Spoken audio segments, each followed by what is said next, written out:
안녕하세요, 장로님. 반갑습니다. 네. 잘 지내셨어요? 잘 지냈죠. 뭐 어제 보고 또 방금도 봤는데. 그래요. 하나님 은혜로 예. 잘못 지낼 리가 없죠. 예. 지금 여기가 지금 제가 이렇게 보여드렸는데 여기가 산렘동산이라는 곳인데 산렘동산의 가장 강점은 저는 다른 것도 뭐 여러 가지가 있겠지만은 아이들이 많다라는 겁니다. 많죠. 예, 요즘은 아이들이 참 없잖아요. 특히 시골 마을에는 아이들 참 보기 어려워요. 어르신들이 애기들 보는 것조차도 어려운 시대에 우리가 살고 있는데, 장로님 시대는 가족이 저는 6형제. 6형제. 네, 우리 그 당시는 보통 뭐 6, 8 예. 시골에 골목이 빽빽했죠. 바글바글. 예. 생명력이 넘쳤죠. 그쵸. 사실 생명이 넘쳐야 좋은 건데 이렇게 건물, 자동차, 기계 이따위 이런 것들만 넘쳐나는 거는 좋은 거 아닌데. 그러니까요. 좋은 거 아니네요. 예. 그러니까 사람이 많고 아이들이 많고 어른도 많고 그런 것이 생명력인데 결국은. 그럼요. 예. 근데 이상하게 차가 많아지고 건물이 깨끗이 들어오고 이상해진 시대에 우리가 살고 있는 것 같습니다. 예. 요즘 시대에 그래서 이 젊은 부모님, 저도 이제 아이들을 데리고 있는데 2명의 아이의 아빠인데 참 교육 문제가 저에게는 굉장히 큰 시급한 것 같아요. 그렇다고 해서 사이학교를 그냥 보내기도 참 마음이 부담이 있고, 그냥 아이들을 집에서 키우자니 그런 것도 마음에 부담이 있고요. 어떻게 하지? 예수님의 교육 방법은 마리아의 교육 방법은 어땠을까요? 예수님을 길렀을 때.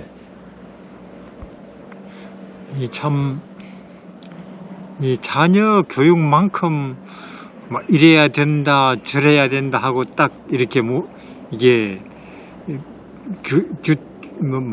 이상적인 어떤 방법 혹은 또 뭐 장소 그거 이야기하기가 어려운 문제는 또 없을 거예요. 사람은 영물이기 때문에 뭐 자동차라든지 뭐 집이라든지 이런 거 있으면 뭐 설계도대로 도면대로 딱 하면 모양 나오거든요, 제품. 근데 인간은 그 정도로 간단한 존재가 아니란 말이에요. 그렇기 때문에 뭐 이렇게 이런 과정을 통해서 이런 코스를 이런 내용으로 이제 아이들을 길렀을 때 이런 사람이 만들어져 나온다. 그렇게 말하기가 정말 어려워요. 예. 전혀 원하지 않았던 그런 아이들로 클 수도 있거든요, 인물들도. 맞아요. 그렇기 때문에 정말 어려운 일인데, 이제 이게 보니까 이제 저는 볼 때 이제 선교사잖아요. 예. 그 전에 이제 외국 한 20년 선교사 했는데 그 전에 하동에서 그 대안학교 선생 한 10년 했거든요. 예. 하면서 이제 중고등학교 학생들 가르쳤는데 그때는 뭐 하려고 한 게 아니고 우리 집 사람하고 이제 저는 이제 침례받고 우리 집안에서 이제 저를 쫓아냈죠. 그쪽으로. 뭐 집안 유교 공자 명자책으로 치니까 저희 집 사람도 빈손. 그래서 이제 결혼을 하고 그러니까 뭐 시골 빈집에 가서 그냥 살죠. 거미줄 걷어내고. 저는 주로 이제 남의 논 갈아주고 우리 집 사람은 이제 남의 밥 매주고. 이게 청년 남녀가 이제 신앙이 같고 또 가치관이 같을 때는 뭐 아무데나 던져놔도 잘 사는 것 같아요. 그런 시골에서도 우리가 그 당시 뭐 품팔이로 이제 그날 살았던 것 같은데 그래도 참 지금 생각해보면 그때 아주 참 나쁘지 않았다 그런 생각 들어요. 그러다가 아이들이 태어났잖아요. 그리고 어떻게? 그러다가 이제 태어났고 그 산골짜기에서 이제 그러다가 우리 집에 어쩌다가 아이들이 모이게 됐어요. 뭐 중고등학생들, 뭐 처음에는 부모 없는 혹은 또 그 다음에 뭐 대학 당한 이리저리 그때는 대안학교 뭔지도 말도 없었죠. 네. 80 근데 그게 뭐 80 91년도 그때니까 그 뭐 모이다 보니 한 20명 이상 모였고 산골짜기에 오전에 공부하고 오후에는 이제 뭐 일하고 밭에서 산에서 근데 이제 제가 가르치면서 가르칠수록 어떤 느낌이 드느냐 하면은 이제 인생에서 뭐 행복이라든지 혹은 뭐 가치라든지 의미 이런 것들을 위해서는 이 책상에 앉혀놓고 칠판에 써서 가르칠 건 거의 없다는 거예요. 해볼수록 거의 다 이게 이 생활로 네. 아이들이 나중에 제 그림거리까지 흉내 내더라니까요. 말투까지. 그러니까 제가 그때 참 겁나더라고요. 야 이거 뭐 그냥 수학, 과학, 역사, 영어 이런 거 가르치는 게 아니구나. 예, 예. 그런 거 안다고. 예. 그런 거리까지 흉내 내니까 이 아이들이. 그래서 이게 내가 지금 그들 앞에서 정직하다 혹은 뭐 성실하다 또 참 이 신앙하는 모습이 밝다 깨끗하다 그렇게 안 보이면 큰일 나겠구나 그런 생각 들더라고요. 그래서 최대한 그런 식으로 저는 뭐 제가 정직한 사람 아니고 또 그렇게 성실도 못 하거든요. 순수하지도 않고 또 사람이 살다 보면 여러 가지 이제 뭐 걱정 또 스트레스 있잖아요. 네. 한계가 있으니까. 근데 그런 것을 이제 아이들 앞에는 드러내 보이지 말아야 되는데 내 아이도 물론 있지만 한 20, 30명 아이들 방법이 하나밖에 없어요. 예수님이죠. 그러니까 그분에게는 어둠이 없잖아요. 예. 그리고 뭐 두려움이라든지 혹은 뭐 뭔가 뭐 틀어서 먼지 나는 그런 부분들 이기심이 없거든요. 이게 저는 이제 그분을 나는 절대적으로 보고 그분에게서 어떤 힘이나 에너지를 공급받지 않으면 큰일 나겠다 싶더라고요. 이게 뭐 참 그 예수님을 밤낮 이제 보려고 애를 썼죠. 네. 하여튼 그분에게 시선을 많이 주고 눈길을 주고 있는 한은 할만하다 그렇게 생각 들었고 그분에게서 멀어지면 정말 그 어려운 게 교육이다 그런 생각을 했었어요. 그게 예, 그러니까 교육도 결국은 예수님을 바라볼 때만 제대로 된 교육을 할 수 있다. 그 중요하니까. 그런 거예요. 예. 제가 장로님 말씀 들으면서 갑자기 생각이 드는 게 한 제가 10몇 년 전에 제 청년실에 장로님 찾아뵙고 이야기를 나누다가 장로님이 어떤 얘기 하셨냐면은 교육 얘기 하셨어요. 네. 교육 얘기 하시면서 요즘에 조기 교육이다, 뭐 사교육이다 그런 거 많은데 아이들 교육할 때 조기 교육이나 사교육이 마치 농사 지을 때 비료 주는 거하고 비슷한 것 같다고. 네, 그거 하면은 하셨거든요. 뭐 영어니 뭐 피아노니 빨리 느는 것 같아서 야 우리 아이 뭐 잘하고 있네 실력이 지식이. 근데 그 비료 주면 확 크거든. 일종의 유혹이에요. 이게. 나무는 크는데 우리 밭에는 왜 이리 안 크냐. 예. 근데 그게 사실 조기 교육이라는 게 우리가 이제 과일나무 심어 보면 보통 이제 나무를 심으면 2년째에 3년째에도 열거든요. 그럼 따버려야 돼요. 네. 그 어린 나무 열매 열도록 놔두면 나중에 큰 나무 못 돼요. 너무 어릴 때 너무 이게 예.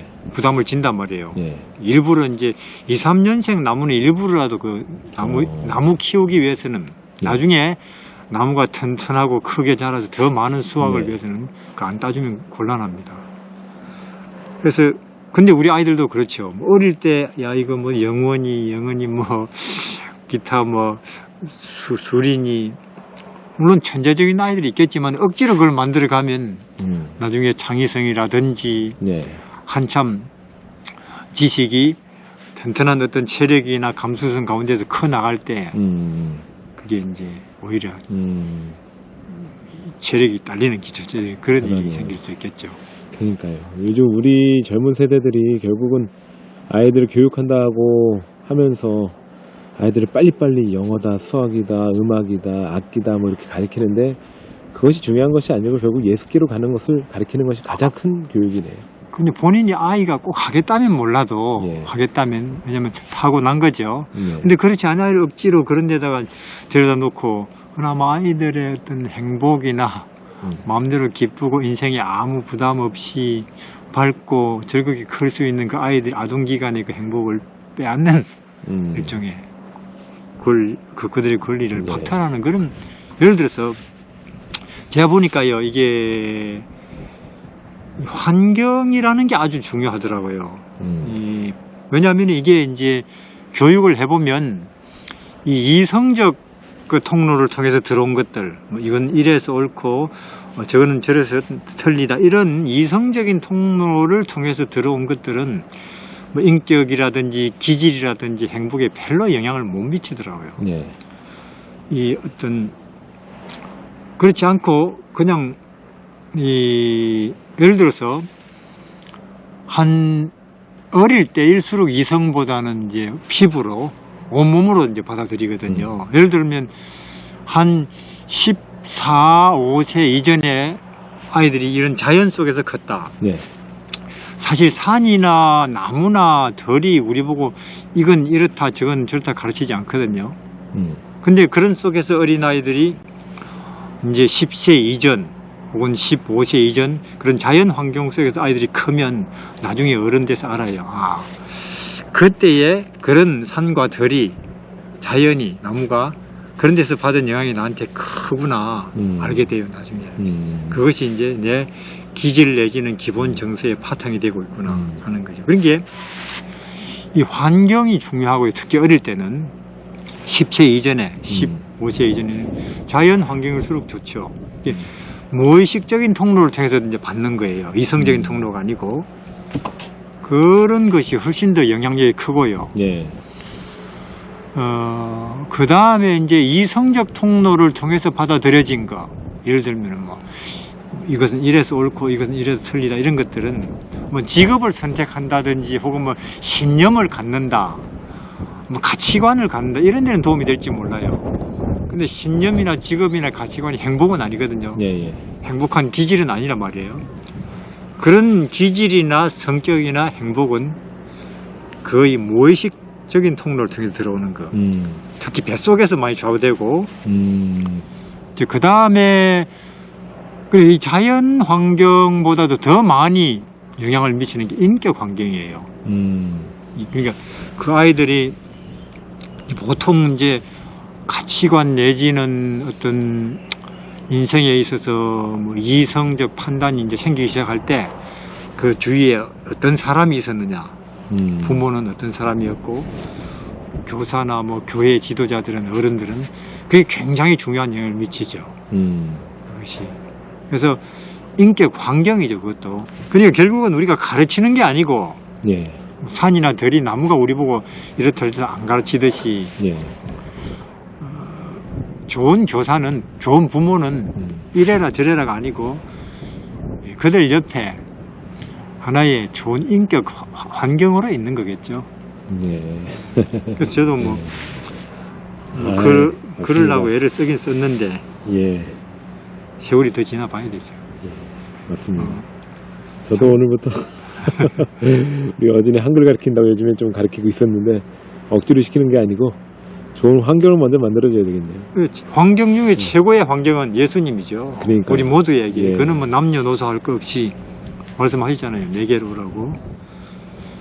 그게 내 안에 있거라, 그런 말씀을. 그렇기 때문에 이건 우리는 뭐 영원한 해답을 갖고 있는 것이고, 예, 예. 그러니까 우리 아이들 보고 뭐 10살 혹은 뭐 10대 아이들 보고 예수님이 완벽한 환경이야 한다고 해서 그들이 알아듣는 건 아니에요. 가장 깊은 내용이니까. 네. 그거는 뭐 가치나 의미나 인생에 있어서. 그럼 우리 부모가 우리 아이들이 잘 크고 싶다면 뭐 영적으로 혹은 정서적으로 혹은 지적으로 잘 크고 싶다면은 부모는 나이가 들었으니까 그리고 또 뭐 예수님을 진리라고 인정한다고 했으니까 먼저 이제 우리 부모님들이 예수 냄새를 풍기면 예수님 안에 있으니까 아이들은 그 부모님들은 보이잖아요. 교사도 네. 보이고 먼저 선배들이 걱정 없이 잘 클 거예요. 네. 그렇게 안 하면 아무리 시골에 갖다 놔도 뭐 교회 365로만 길러도 어려울걸요. 맞습니다. 아멘입니다. 오늘부터 더 예수기로 저부터 저희 와이프랑 저부터 예수기로 나아가겠습니다. 예, 뭐 우리는 그게 답이죠. 예, 그게 정답이네요. 예, 아멘입니다. 영혼이